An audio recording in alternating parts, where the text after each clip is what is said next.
Okay, hello guys. At nandito nga pala tayo magtatanghalian. Tingnan nyo, itong aking tinake out na shoyu ramen. Okay, shoyu ramen. Tingnan natin ating buksan kung gaano siyang karami guys. Ang laki-laki nito ha.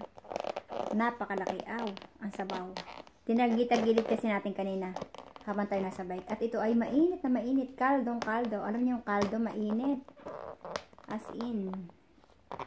Ito yung ating shoyu ramen. Okay, shoyu ramen. Wow!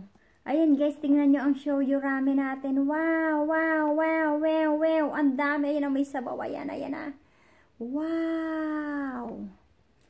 Okay, tanya na. Tapos tayo magcha-chopstick. Okay?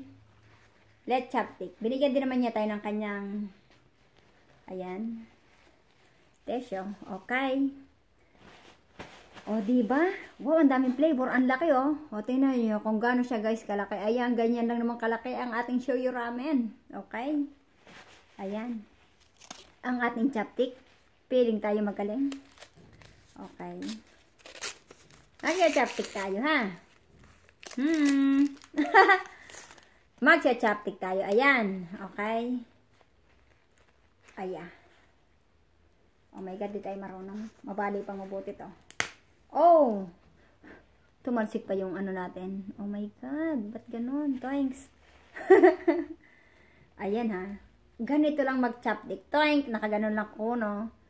Parang wala tayong makukuha nun, guys. Okay? Ang laki ng karne. Tingnan nyo naman, oh. Ang beef na karne. Ayan, oh. Wow! Oh, umuusok pa. Ang laki-laki, guys. Ang ating itlog, bakit iba na ang kulay ng kanilang egg na sobrahan? Ayan, ang kulay brown. Grabe. Papakita pa natin kung ano pang flavor meron.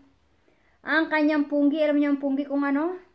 Ang punggi niya, ito ay kabute. Kabuting mamarang sa Batangas. Ayan. At ang kanyang mga dahon-dahon, hindi ko alam kung anong uri ng dahon ba to guys. Okay, ayan. Ayan na. Ito yung mga munggong pinahaba nila. Pinasibol na munggo ba yan? Okay. At ang noodles. Naninigas na yung noodles. Ayan. Ito yung noodles. Oh. Okay, kita nyo na mga guys. Ayan. Okay, at tayo kakain na. Bakit gano'n ang itsura ng ating noodles? Parang hindi natin magets. Nasa ilalim yung sabaw. Mama mia, ba't mo hiniwala yung sabaw? Okay. Ayan guys. Okay. Kung gusto mong manalo ng isa pang 100 load na G-Shock, hulaan mo kung magkano itong aking shoyu ramen. Okay? Pag ikaw nakahula, may 100 G-Shock ka. Agad-agad. Okay? O hula ka na, mag-comment ka na dyan at mag-like sa aking video. Malay mo, magkaroon ka agad ng 100 instant galing sa akin guys. Okay?